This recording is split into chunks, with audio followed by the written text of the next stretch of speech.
하나님은 아멘. 오늘은 시험을 받으심이라는 제목으로 하나님의 말씀을 전하겠습니다.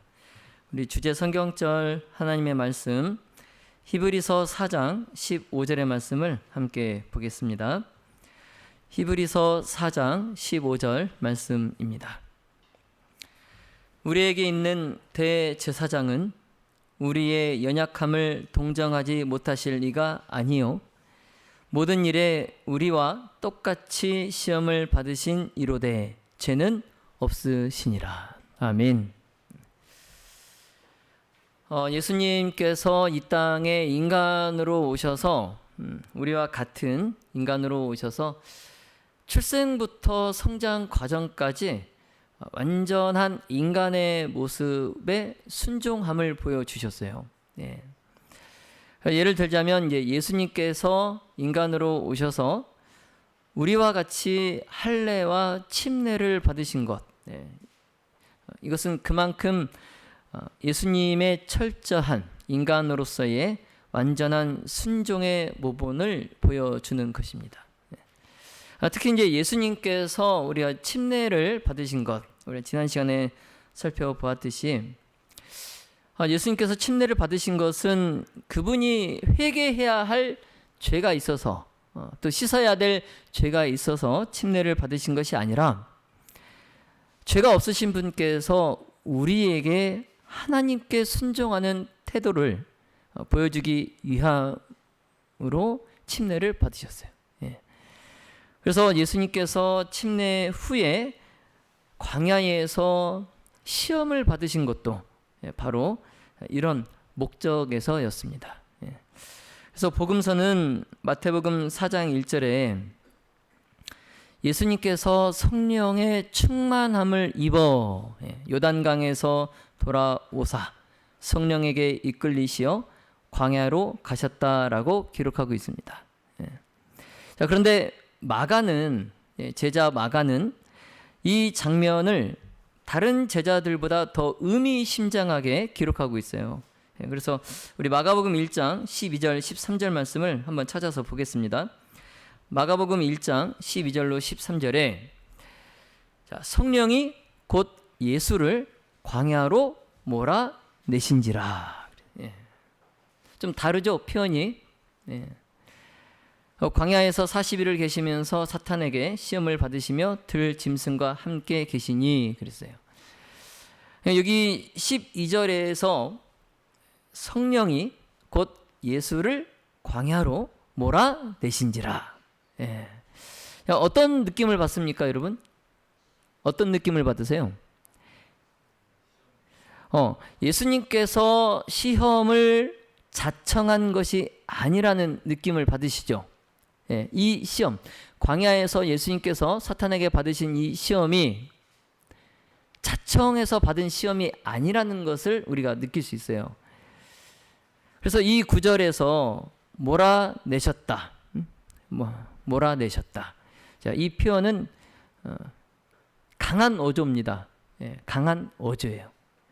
그래서 예수님께서 자신의 의지로, 자신의 선택으로 광야에 가신 것이 아니라는 거죠.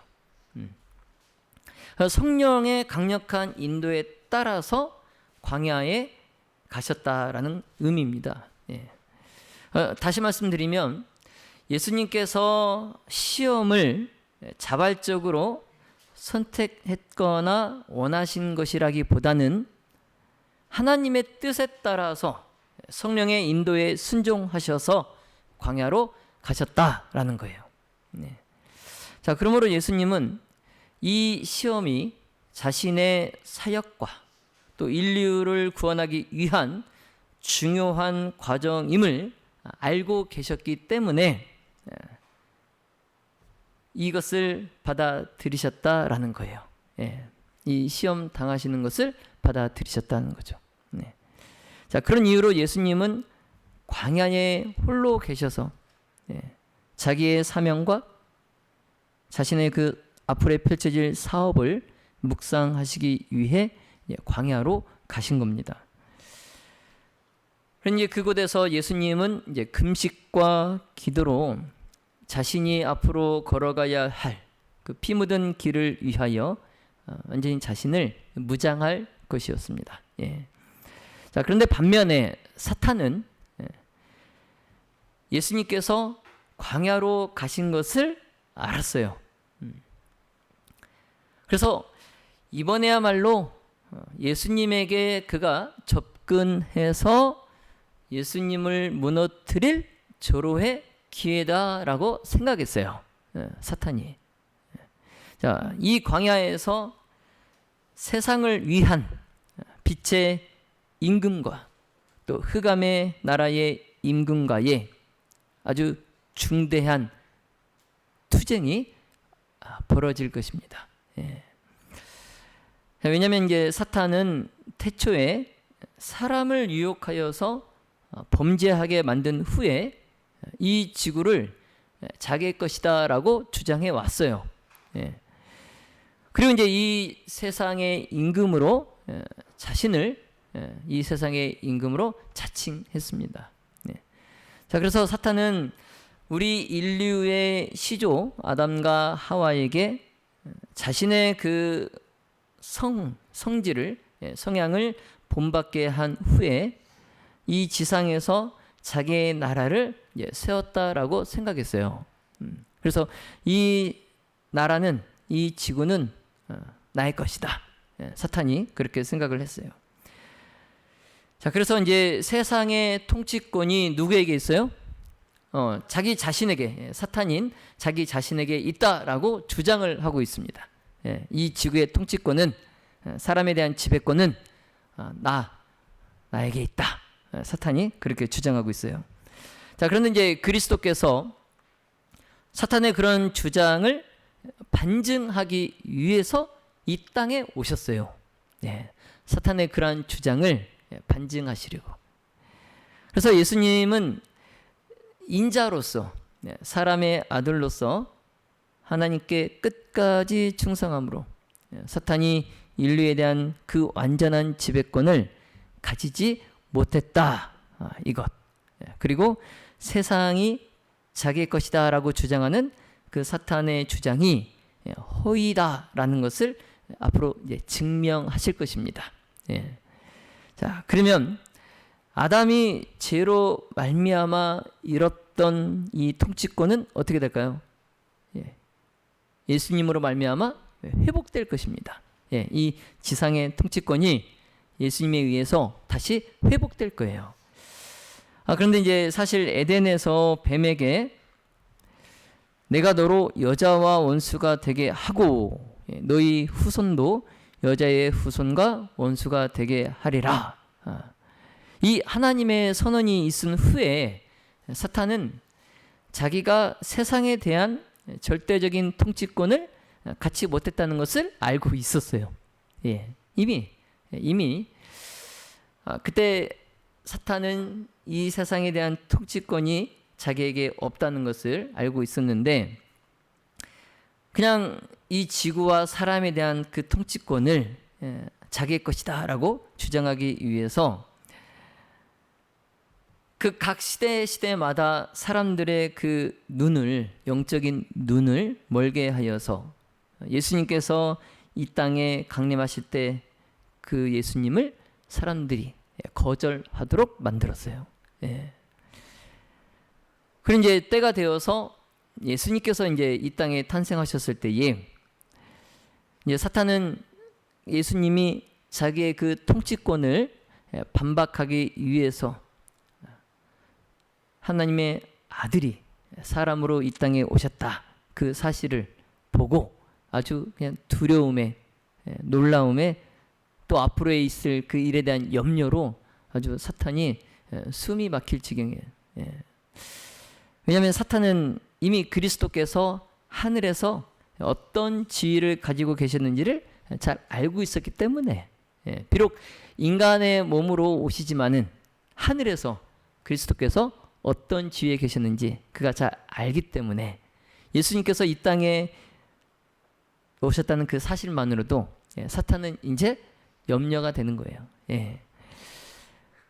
그런데 이제 사탄이 한 가지 이제 좀 희망을 가질 수 있는 게 뭐냐면, 예수님이 신으로 오시지 않고 누구로 오셨어요? 한 인간으로 오셨기 때문에 한번 그래도 해볼만 하다라고 이제 생각을 하는 거예요. 하늘에서 있었던 전쟁에서는 이제 그가 미가엘에 패했죠. 그러나 이제 이 땅에서 자신의 영역이라고 생각하는 이 땅에서, 그리고 예수님께서 하늘의 사령관이 아닌 한 인간으로 오셨기 때문에 이번 싸움은 한번 해볼만 하다, 이제 이렇게 생각을 했어요. 그래서 예수님께서 베들레헴에서 한 사람, 어린 아이로 태어나신 것, 이건 이제 사탄에게 두 번 다시 없을 절호의 기회였던 겁니다. 그래서 이번 기회를 놓치면 이제 사탄에게는 미래가 없어요. 이번 마지막 기회에서 무조건 승리를 해야 돼요. 그게 자신이 살 길입니다. 근데 사탄이 예수님을 이 땅에서 정복하지 못하면, 그로 패배하도록 하지 못하면 거꾸로 이제 자신이 예수님께 어떻게 돼요? 정복당하는 거예요. 그러니까 죽느냐 사느냐의 기로에 놓인 겁니다.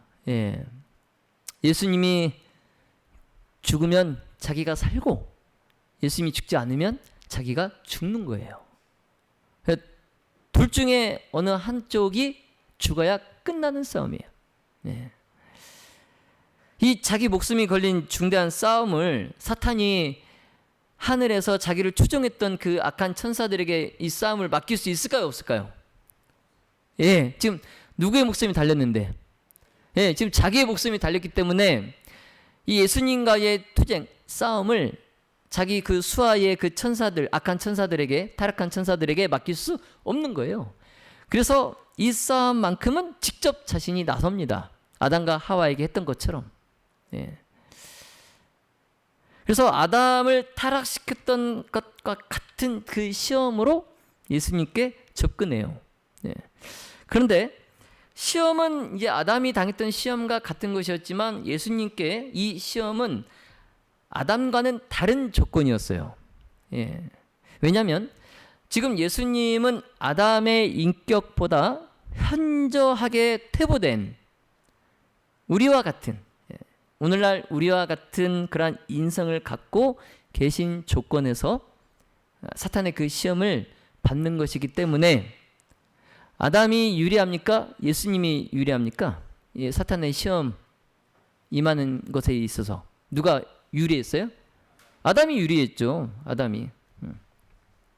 아담은 그가 에덴에서 사탄의 시험을 받았을 때에 아직까지는 그래도 죄에 대한 영향을 전혀 받지 않은 상태였어요. 창조함을 입었을 때 그 완전한 상태였어요. 그래서 몸과 마음에는 충만한 활력을 그가 갖고 있었습니다.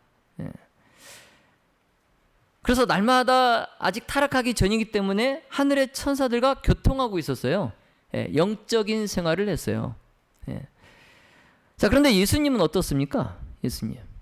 예수님은 이 4,000년 동안, 아담이 타락한 이후로 4,000년 동안 퇴보된, 정말 체력과 정신적 능력에서 또 도덕적인 면에서 모든 것이 아담보다는 훨씬 퇴보된 그러한 상태에서 사탄의 시험을 직면하게 되는 거예요. 누가 유리합니까? 누가 유리해요? 지금 예수님은 똑같은 사람이에요. 누가 유리해요? 아담이 유리하죠. 참 불리한 조건이었어요, 예수님께서. 그런데 이제 우리 많은 사람들은 생각하기를 예수님께서 신성을 지니셨기 때문에 사탄의 시험에 정복당하지 않는 게 당연한 거 아니냐, 이렇게 생각을 합니다. 자, 그런데 만일 그 광야에서 예수님께서 사탄의 시험을 대하실 때에 신성을 가지고 그 시험에 예수님께서 대응을 하셨다면 아담의 처지에 서지를 못하시는 거예요. 그렇잖아요. 아담은 인간이지만 예수님은 신으로서 이제 그 시험을 대응하시는 것이기 때문에 아담의 처지에 서지 못하세요. 예, 신성을 가지고 그 시험에 임하셨다면. 그래서 에덴에서 아담이 얻지 못했던 그 승리를 예수님도 얻지를 못하시는 겁니다. 예수님도 승리를 얻지 못하시는 거예요. 그래서 예수님은 신성이 아닌 철저한 인성으로 우리와 같은 성정으로 그 사단의 시험에 응하셨다라는 거예요. 예. 자, 그래서 사탄은 전에 첫사람 아담을 그가 유혹하여서 실패하도록 만들었기 때문에 이번에 둘째 사람으로 오신 예수님도 그가 유혹하여서 실패하도록 만들 자신이 있었어요. 네. 그럼 만약 이제 사탄의 그 계획대로 된다면, 예? 사탄의 계획대로 된다면, 이제 사탄은 봐라, 하나님의 율법은 이렇게 불공평하고 인간이 도저히 순종할 수 없는 것이다. 그래서 아담이 범죄하였고 예수님도 지금 내 시험에 실패한 것 아니냐, 이렇게 주장할 거였어요. 네. 그러나 이제 예수님께서는 비록 신성은 아니지만 우리와 같은 인성으로서 아담의 그 실패를 만회하실 것이었어요. 예. 여러분, 우리 구주께서는 시험에 굴복할 가능성을 가진 정말 연약성을 지닌 우리와 같은 인성을 취하셨습니다. 예. 자, 그러면서도 우리가 겪는 모든 경험들을 직접 겪으셨어요. 경험하셨어요. 예. 자, 그렇기 때문에 에덴 동산에서의 아담과 하와와 같이 예수님에게도 광야에서의 그 시험은 굉장히 큰 시험이었습니다. 예. 자, 그러나 이제 멸망이 시작되었던 바로 그 시험에서 우리의 구속 사업이 시작될 것입니다. 예. 여러분, 멋지지 않습니까? 예. 우리의 멸망이 시작되었던 그 시험, 그 시험에서 우리의 구속 사역이 시작될 거예요. 예. 그리고 이제 첫사람 아담은 타락했지만 둘째 사람이신 예수님께서는 이 큰 시험을 승리하셔야 합니다. 예. 여러분, 예수님께서 과연 이 시험을 승리하실까요? 예. 다음 시간에 이어서 우리가 살펴보겠습니다. 예. 자, 이제 말씀을 정리하겠습니다. 오늘 우리는 예수님께서 광야에서 사탄의 시험을 받으시고 그 시험을 이겨내신 이야기를 통해서 우리 신앙의 본질을 우리가 깊이 묵상해 보기를 원합니다. 예. 자, 우리가 이제 복음서에 기록된 이 사건은 예수님의 공생애가 시작되기 전에 일어난 중요한 사건이에요. 예, 공생애가 시작되기 전에. 그래서 이것을 통해서 우리는 여러 가지 신앙적 교훈을 얻을 수 있어요. 그래서 예수님께서 광야에서 시험을 받으신 것은 그냥 단순한 상징적 사건이 아니에요. 예. 이것은 예수님께서 우리와 동일한 인간의 연약함과 유혹을 경험하셨음을 보여줍니다. 예. 그래서 히브리서 4장 15절에 우리에게 있는 대제사장은 우리의 연약함을 동정하지 못하실 이가 아니요 모든 일에 우리와 똑같이 시험을 받으신 이로되 죄는 없으시니라. 여러분, 우리가 집에서 자녀들을 많이 혼낼 때 왜 혼냅니까? 예? 여러분, 한번 잘 생각해 보세요. 내가 내 자녀들을 왜 혼냈을까? 잘 생각해 보세요. 이유는 하나입니다. 하나.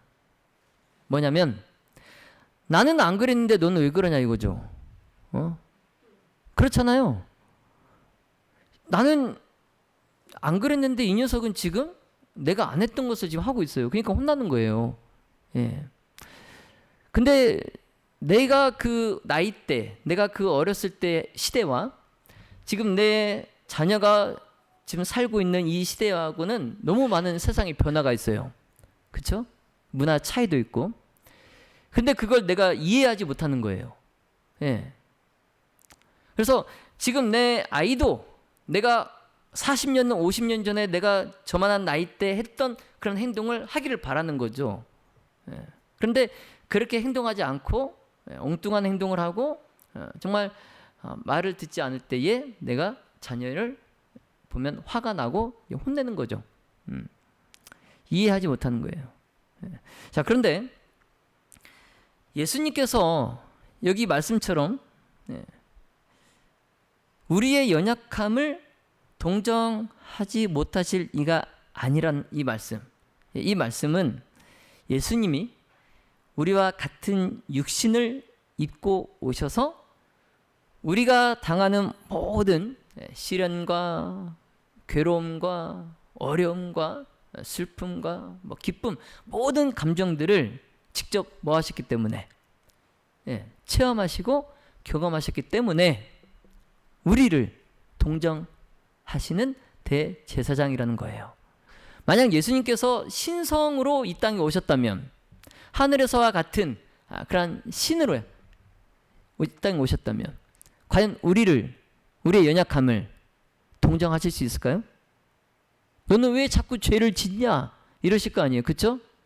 넌 안 되겠네. 넌 안 되겠다. 그냥 이러실 거 아니에요. 그렇죠? 네. 근데 예수님께서 인성으로 오셔서 우리의 연약함을 직접 체험하셨기 때문에, 겪으셨기 때문에 우리를 동정하시는 거예요. 그런 분이 우리의 대제사장이라는 사실에 여러분 감사하지 않습니까? 네. 아멘.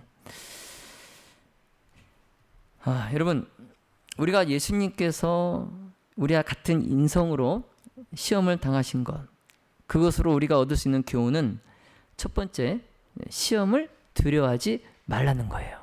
예. 여러분, 예수님도 광야에서 시험을 받으셨잖아요. 그렇죠? 예. 이처럼 우리도 인생에서 아주 다양한 유혹과 시련을 마주하게 됩니다. 예. 자, 그러므로 중요한 것은 이러한 시험을 두려워하지 않고 오히려 이 시험을 통해서 내가 믿음이 성장할 수 있다는 그러한 자세를 갖는 게 중요한 거죠. 예.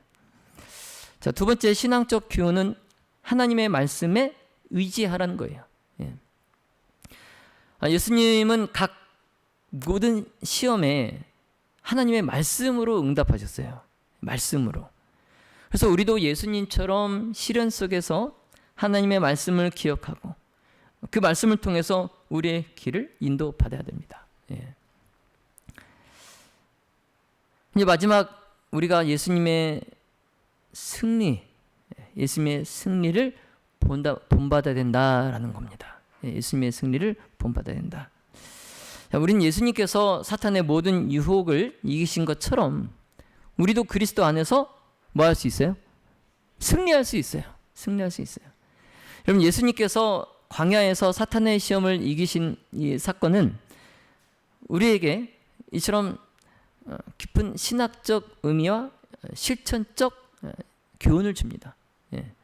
그래서 우리는 예수님의 모본을 따라서 내게 다가오는 시련과 시험을 이겨내고 또 하나님의 말씀에 의지하면서 영적 훈련을 통해 내 신앙을 굳건히 해야 하겠습니다. 자, 오늘의 말씀을 마음에 새기고 우리 신앙의 여정에 예수님의 승리를 본받아서 더욱 충성된 삶을 살아가시기를 간절히 바랍니다. 믿음의 모든 가족 여러분, 우리는 이 땅에서 시험을 피할 수는 없어요. 예. 자, 그러나 예수님께서 사탄의 그 시험을 이기셨듯이 우리도 그분 안에서 이길 수 있습니다. 네.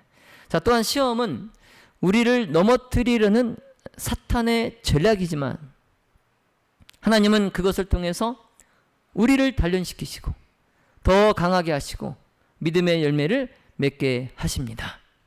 자, 그러므로 시험을 만날 때 좌절하거나 낙담하시지 말고 믿음으로 예수님께서 보여주신 그 모본을 따라 하나님의 말씀에 의지하여서 이겨내시기를 간절히 바랍니다. 자, 바라기는 이 시험을 통해서 더 강해지는 그런 믿음을 소유하는 저와 여러분이 되시기를 예수님의 이름으로 축원하며 말씀을 마치겠습니다.